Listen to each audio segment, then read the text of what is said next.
Hello, I'm Janelle Provost. The Eulabar track at Kahaiba was opened today by the member for Charlestown, Richard Face. The 2.5 kilometre walk is the first of a series to be opened to form the Great Northern Walk between Newcastle and Sydney. Join Ray Deneen and Anna Manzoni for all the news tonight at 6.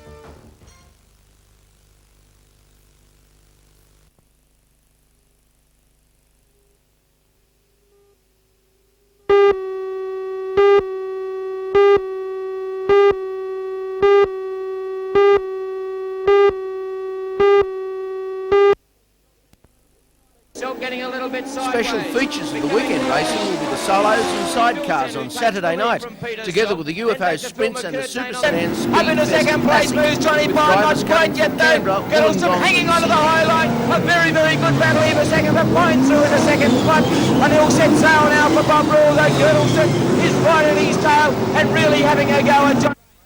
On Sunday, the deciding Grand National Super Test between USA and Australia will be contested. The teams have won all going into the final. Australia won the first test with a 3 points margin, but the Valvoline Yankees equalised with a close win last weekend when they defeated the Aussies of John Pine, John Smith, Ralph Ranger and McRae 45-44. Stock cars, hot rods and street stock sedans will also be featured on both nights.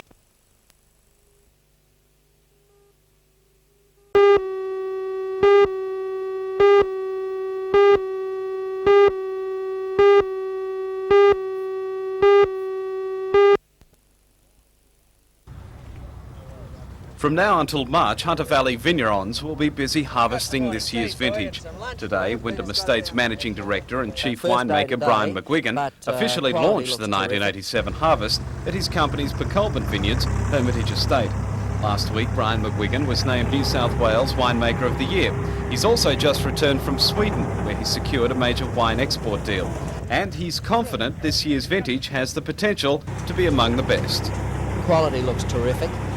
The hot, dry weather we've been having in the last few days is ideal for the final ripening because the leaf will convert into sugar and as a result we'll get plenty of flavour then in the wines that we make from those grapes. So it's looking good. Don't know about quantity yet, too early to tell, but I think here in the Hunter we're all delighted with the prospects. As well today, Wyndham Estate was trying out a new grape harvester, designed and built in New Zealand. 14 of the machines will go into use this year in vineyards in New South Wales, Victoria and South Australia. This is a new machine to the district and in fact a new machine to Australia. It's manufactured in New Zealand by a company called NBN, and this machine is very efficient in that it's adjustable so that irrespective of the hill slope, this machine can be adjusted so none of the fruit is missed, and that's always been a problem with the more stable machines. But this is a recent innovation and it's working very well here this morning. A few little refinements still to do on it, but we're delighted with it and delighted to see that the New Zealanders are able to manufacture this sort of equipment rather than the traditional suppliers, of course, who are the Americans.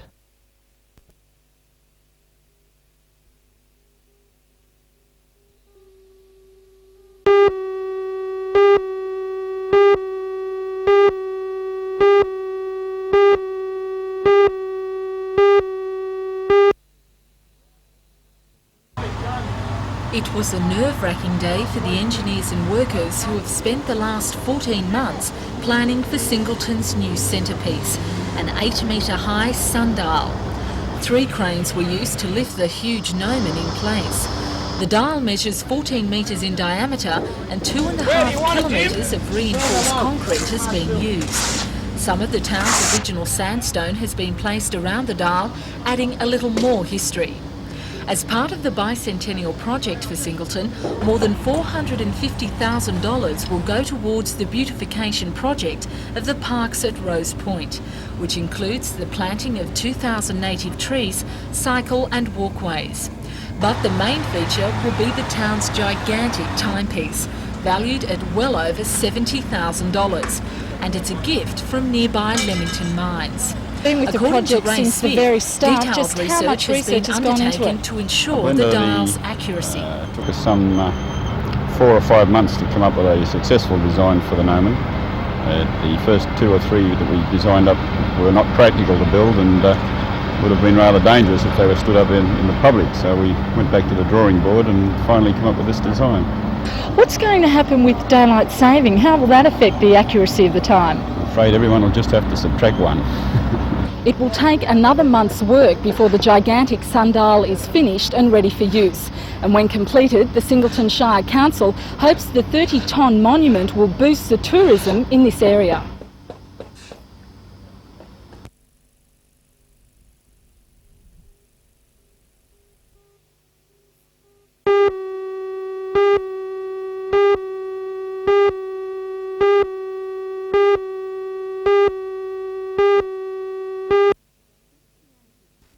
Since the age of 6, David has used his backyard to brush up on his soccer skills.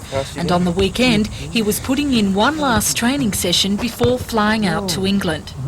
Under the New England University's training scholarship for promising young players, David was selected to train with Marconi, the First Division League side in Sydney. Then he was invited to the UK, where he'll spend the next 4 weeks improving his game with the Liverpool and Aston Villa soccer sides. He hopes to meet up with Australian soccer star Craig Johnson, now sporting the Liverpool colours in the English First Division. The young forward says he expects the training to be more demanding on English soil. Probably their technique and attitude to the game. They're always professionals, and whereas we only play part-time. So. And what about your future? Are you thinking of a professional career in soccer? I'll wait till I get back, see how I go over there, see what it was like, and just make a decision when I get back. Right, that's fine. Nice.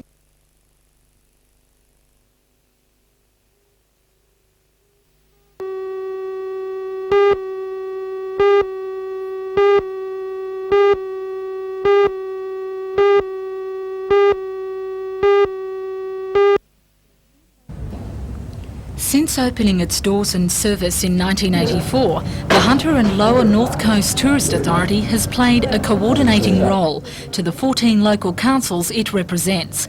Bill Gregson, former General Manager of the Newcastle Park Royal and member of the Tourist Authority's Board of Directors, says he hopes to improve communication with the public in his new position as General Manager. And he intends to continue with initiatives already underway. I don't see any immediate changes. I think we will follow on from the work that's been done by my predecessor and work in conjunction to ensure that the communication lines are kept flowing, and then to look at what way the area can be marketed as a whole and ensure that everybody has an input into where they think they should be going. Well, just how marketable is the Hunter and Lower North Coast area? Well, being on the doorstep of Australia's largest marketplace must give the Hunter a very distinct advantage, and being a reasonably unique area due to the large variety of natural and man-made infrastructure, we have to have a considerable advantage over most other areas in Australia.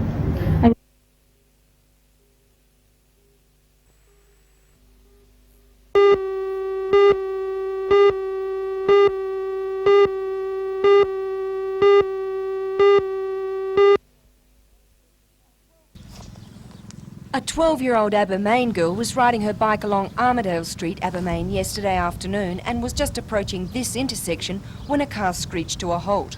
The girl stopped her bike about 50 metres from the car, a pale green sedan, possibly a Nissan Bluebird.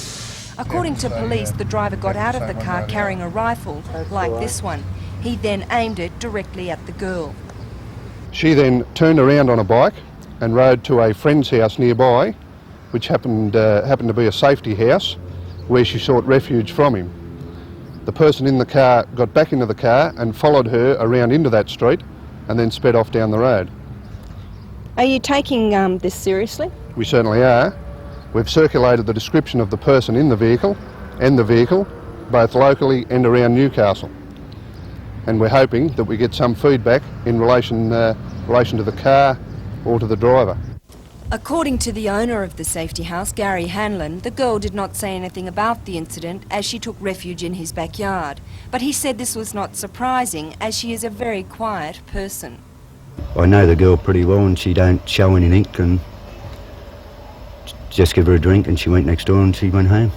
The man is described as being 167 centimetres tall, of medium build, with short dark hair and aged in his late 20s to 30s. He was wearing a white shirt with long sleeves and a patterned collar and blue pants at the time of the incident.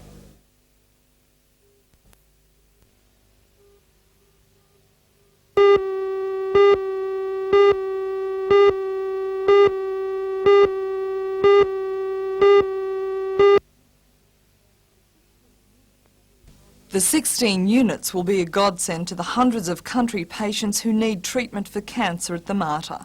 At the moment, many of them are staying in the adjacent nurses' home, but providing council approves the project, work should begin on the villas by August this year. The $800,000 units, the majority of which will be on ground level, will be built behind the hospital in Villa Street. And as the Mater's Ralph Watson explains, they'll provide easy access to radiotherapy and chemotherapy treatment. If we don't have these, people have difficulty getting accommodation. There's certainly no room in hospitals, and these people don't often require, or often don't require, to be accommodated in a hospital. So it can be very expensive for them to find alternate accommodation, and for many people it may be more expensive than they can afford. So it's just one less burden that they have to carry. It is, and of course it makes it very...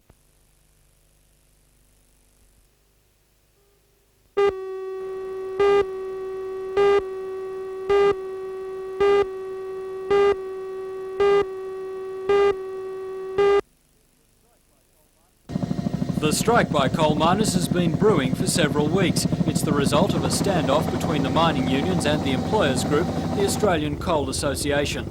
The miners want negotiations on superannuation and job security, but the employers had said they will not talk unless the miners back down on proposed industrial action. The miners refused to abandon their plans and said that unless the employers agreed to talk, they would stage a national strike. The deadline for employers ran out at 1 o'clock today, and by 3 o'clock this afternoon, a meeting of the National Liaison Committee in Sydney endorsed national strike action for 48 hours. Miners Federation President John Maitland says the strike action is a total rebuff to employers, who he says wanted unions to abandon issues fundamental to the industry. The strike begins at midnight tonight and ends on the first shift next Tuesday.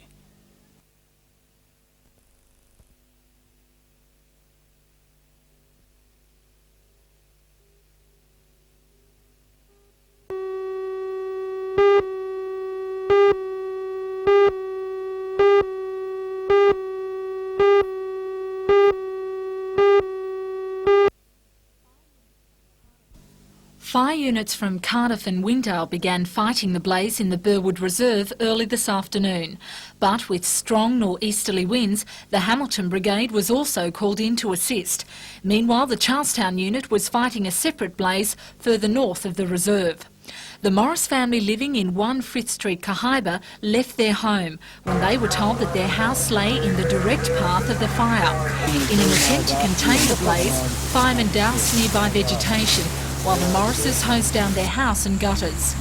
Residents waited to see what would happen next, but because of the greenness of the brush in the gully and direction of the gusty winds, the fire was soon under control. The firemen say they were lucky today with wind directions favouring them, but if the recent dry conditions are combined with a low humidity factor, then the area may be in for more bushfires. Fortunately, although we've had high temperatures, we've also had a lot of humidity. Now, fires tend not to start by themselves with the high humidity. It's when we get high temperatures and high and low humidity that we really get problems. So what's the advice you're offering to people?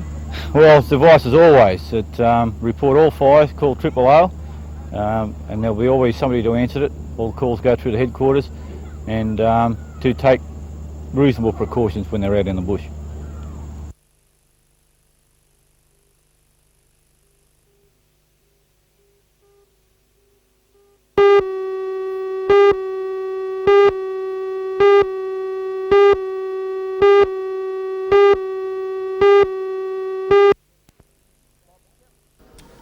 Bob Kelly, John Dean and Bob Rutley will attempt to get early points in the series, but won't find the going easy with recent informed drivers like Alan Harris, Bob Chunks and Dennis Farr all out to keep the Cup in New South Wales. The big program will also feature Formula 500s, hot rods, super sedans, street stocks and stock cars, with the action starting right on 7:30.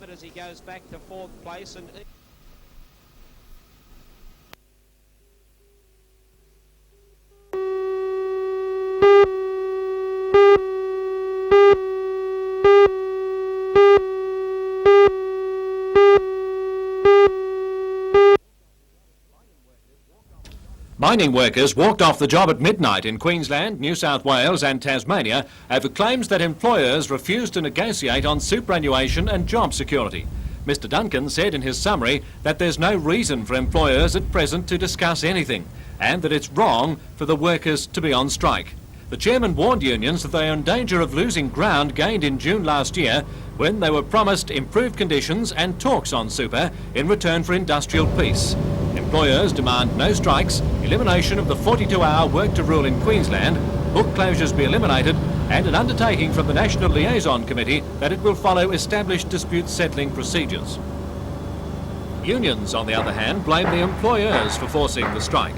They'll meet on Monday morning but seem determined to decide to stay out until their scheduled return first shift Tuesday. We believe that we are correct in this matter, and there is no way that we will make any marked alteration to our campaign to ensure security of employment in the coal industry for our members. Is that a warning that the disputation will continue? It's not a warning as much as a clear statement. We believe that we are correct in this in our approach to the problems of the industry, and we will continue to push for those issues that we believe are paramount to the continuation of a very stable and profitable coal industry. Exports from the Port of Newcastle are not likely to be affected by this latest stoppage. Both motor stockpiles have sufficient coal to load ships due over the weekend and next week. February and March are traditionally a quiet time for exports because it's contract negotiation time. But this year it's particularly slow because of the trade recession. Coal Industry Tribunal Chairman David Duncan has ordered the parties to the dispute back before him again next Friday.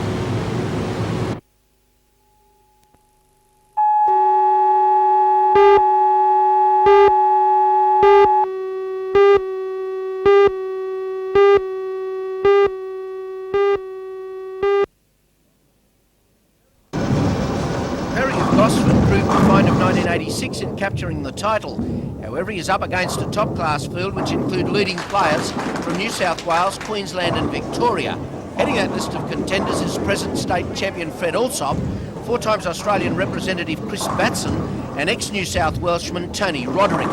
Batson, recently installed as Bankstown Bowl centre manager, is at peak of form, best indicated by his 220 average during last month's qualifying rounds in the first Grand Prix event at Liverpool. The Gold Coast's Jim Ferguson, who is the country's record holder with 4 perfect scores of 300 to his credit, is also playing. Should he or anyone else bowl 300, a prize of $1,000 will be presented. Local bowling hopes are well represented as well, with Peter Zambilis in fine form with a 263 today, Jeff Bonus, Terry Marr and Jeff Gallard among those expected to interfere with the visitors' plans. In the ladies, Cheryl Munson of Sydney is in good form of late, bowled at 246 today, yet not quite up to the lofty standard she set herself 2 years ago when she won 6 tournaments. Left-handed Liz Vanderhorst, Victorian Doreen Dockery and young Canberran Carol Gianotti are expected to be there at the end of the 23-game journey. Bennett's Green's 24 lanes were resurfaced a few weeks ago, which will ensure a high-scoring condition for the 90 entrants.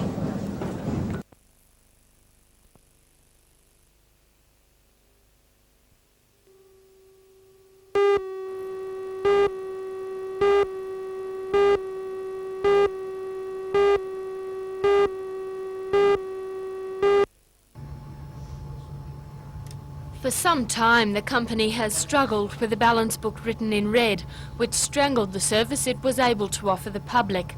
But for 1987 and the beginning of its second decade, the company is looking healthier. Saying that we're not 10 years old, we're actually 10 years young. So this is the 11th year, and it's the beginning of our next decade. So we're launching into that with renewed energy and vigour and vitality, and we're aiming to make this a very successful season, very big one, and this is our big launch for the whole year. And also it's your first year since 1982 when you're offering a subscription. That's true. It hasn't happened for 5 years, so again we're very pleased with that, and that's part of the new look of the Hunter Valley Theatre Company, and so we're offering a season of 6 plays for $60, which is very good value in theatre terms anywhere in Australia, and we're hoping that lots of people will take our little brochures and put them on the front of their refrigerators and keep us in mind for a whole 12 months. And what would you describe as some of the highlights of the 87 season? Well, the first...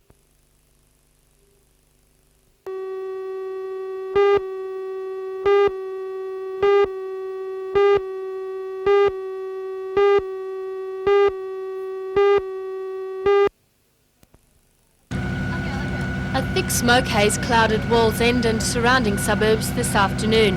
Cardiff and Wallsend fire brigades attended a gully behind Douglas Street and Kirkhoff Close, where a bushfire was moving dangerously close to houses. The firemen managed to control the flames just as they singed back fences bordering the gully. Once the emergency had passed, a controlled fire was allowed to burn to remove tinder-dry undergrowth, which would have otherwise been a continuing hazard in the present dry conditions.